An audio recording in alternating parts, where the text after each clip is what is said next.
Paz do Senhor, minhas queridas irmãs. Nessa noite eu gostaria de compartilhar uma palavra que encontra-se no livro de Atos 5, bastante conhecida da igreja, mas eu creio que o Senhor, Ele vai trazer uma revelação diferente a cada uma de nós. A palavra do Senhor em Atos 5 vai falar inicia-se com a história de Ananias e Zafira. Entretanto, certo homem, chamado Ananias, com sua mulher Zafira, vendeu uma propriedade, mas em acordo com a sua mulher, reteve parte do preço, e levando o restante depositou aos pés dos apóstolos. Então disse Pedro: Ananias, por que encheu Satanás o teu coração para que mentisses ao Espírito Santo, reservando parte do valor do campo? Conservando-o porventura, não seria teu? E vendido não estaria em teu poder? Como, pois, assentastes no coração este desígnio? Não mentistes aos homens, mas a Deus. Ouvindo essas palavras, Ananias caiu e expirou, sobrevindo um grande temor a todos os ouvintes. Levantando-se os moços, cobriram-lhe o corpo e levando-o sepultaram. Quase 3 horas depois entrou a mulher de Ananias, não sabendo o que ocorrera. Então Pedro, dirigindo-se a ela, perguntou-lhe: Diz-me, vendeste, portanto, aquela terra? E ela respondeu: Sim, portanto. Tornou-lhe Pedro: Por que entrastes em acordo para tentar o Espírito do Senhor? Eis aí à porta os pés dos que sepultaram teu marido, e eles também te levarão. No mesmo instante caiu ela aos pés de Pedro e expirou. Entretanto os moços acharam-na morta e levando-a sepultaram junto do seu marido. E sobreveio um grande temor a toda a igreja e a todos quantos ouviram a notícia destes acontecimentos. Então, essa passagem retrata claramente que Ananias e Safira faziam parte daquela comunidade dos apóstolos, né?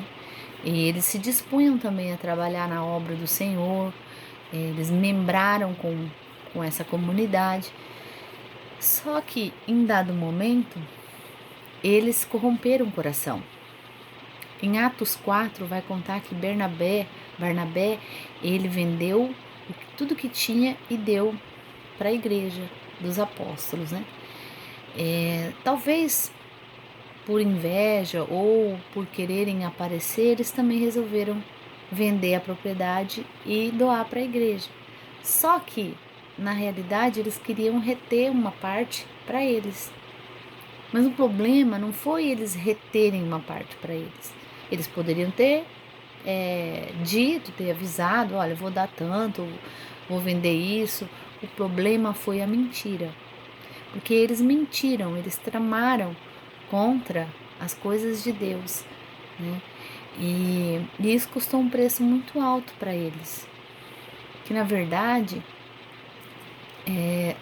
quando eles pegaram aquela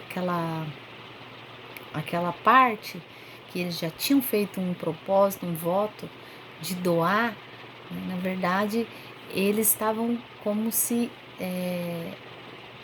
apossando de algo que já não pertencia mais a eles, que já era de Deus, porque foi isso que eles disseram.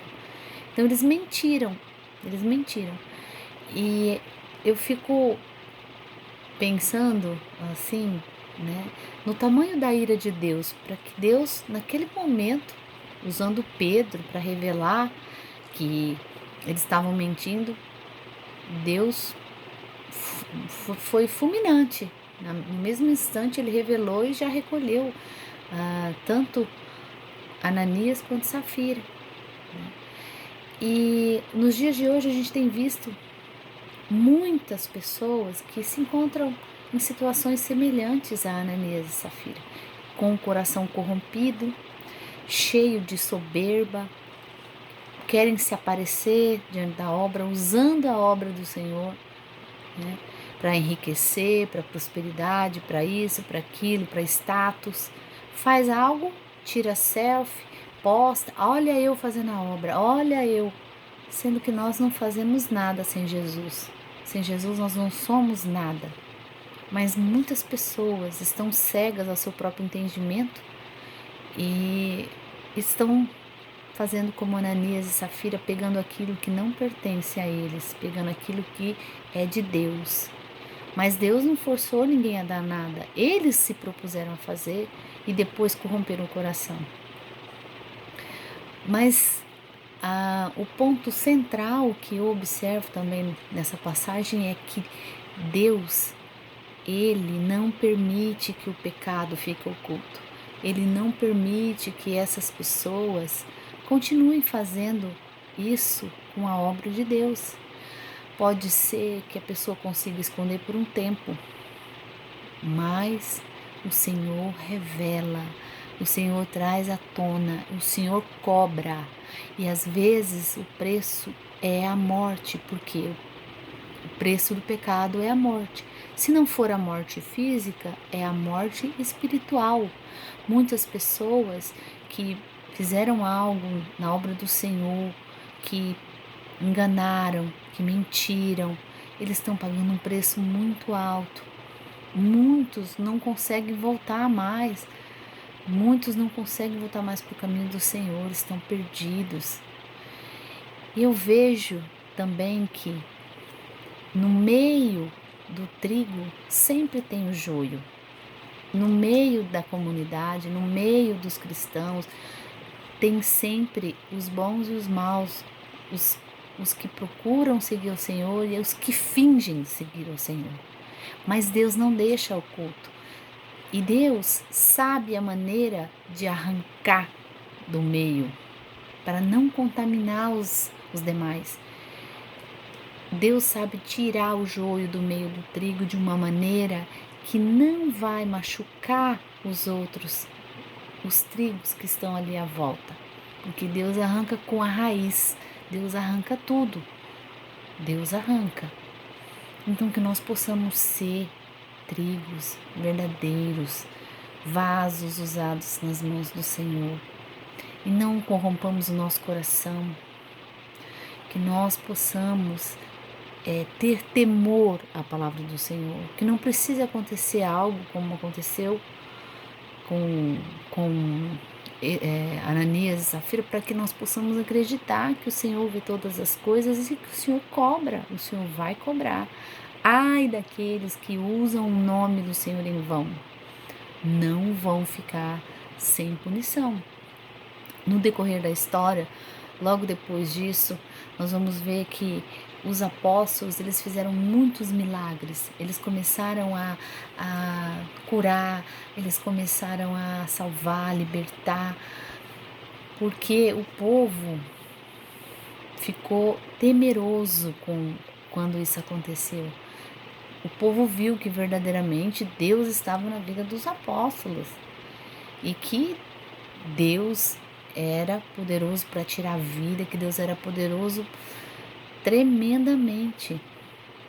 Muitos até saíram, fala que muitos ficaram com tanto medo que se afastaram dos apóstolos, mas diz que muitos vieram a seguir e começou a crescer mais e mais, né, aquela comunidade, né? E os apóstolos foram perseguidos, eles foram para a prisão. Lá em lá em Atos 5, vai dizer que levantando-se, porém, o sumo sacerdote e todos os que estavam com eles, isto é, a seita dos saduceus, tomaram-se de inveja e prenderam os apóstolos e os recolheram à prisão. Mas de noite, um anjo do Senhor abriu as portas do cárcere e, conduzindo-os para fora, lhe disse: Ide e, apresentando-vos no templo, dizei ao povo todas estas coisas. Então, um anjo do Senhor veio, abriu lá a prisão, tirou eles lá de dentro e mandou eles irem pregar lá no templo o que tinha acontecido, o que Deus estava fazendo. E muitas pessoas, né, pelas coisas que eles estavam fazendo, começaram a segui-los mais e mais, e isso incitou ainda mais a inveja no coração dos sacerdotes, né, dos fariseus. E aí, no decorrer da palavra, vai dizer que os guardas foram na prisão para trazer os apóstolos e viram que a prisão estava vazia. Os guardas estavam vigiando na frente, mas que não tinha ninguém lá dentro, né? E eles ainda ficaram muito mais apavorados, vieram e falaram lá no Sinédrio o que tinha acontecido. E aí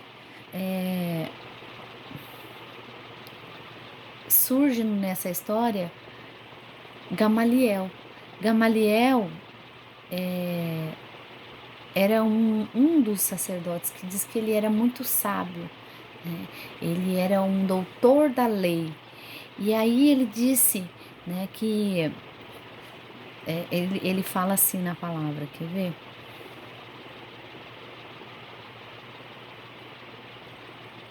Mas levantando-se no sinédrio um fariseu chamado Gamaliel, mestre da lei, acatado por todo o povo, mandou retirar os homens por um pouco e disse: Israelitas, atentai bem no que ides fazer a estes homens. Porque antes desses dias se levantou Teudas, insinuando ser ele alguma coisa, ao qual se agregaram cerca de 400 homens. Mas ele foi morto, e todos os quantos lhes prestavam obediência se dispersaram e deram em nada. Depois desse levantou Judas, o Galileu, nos dias do recenseamento, e levou muitos consigo. Também este pereceu, e todos quantos lhe obedeciam foram dispersos. Agora vos digo, dai de mão a estes homens, deixai-os, porque se este conselho ou esta obra vem de homens, perecerá. Mas se é de Deus, não podereis destruí-los, para que não sejais porventura achados lutando contra Deus. Então, Gamaliel disse: olha, se eles realmente forem de Deus, né, Deus vai mostrar, né? Deus não vai deixar acontecer algo que não seja da vontade dele. E em concordância com o Salmo 101:7, que vai dizer o seguinte, no Salmo 101:7 vai dizer: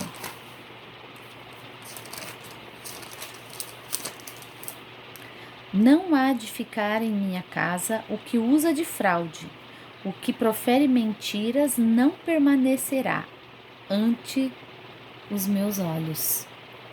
Então, é uma promessa do Senhor dizendo que aqueles que usam de mentira, de engano, de soberba, não ficarão na casa do Senhor.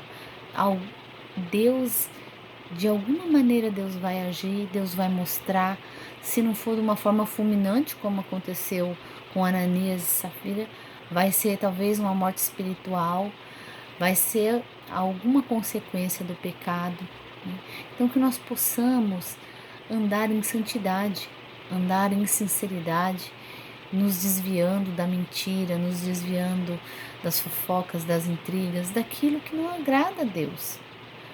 Porque Deus é Deus, Ele conhece, Ele sonda os nossos corações, Ele sabe de todas as coisas e Ele não vai deixar o milho, o joio se misturar com o trigo.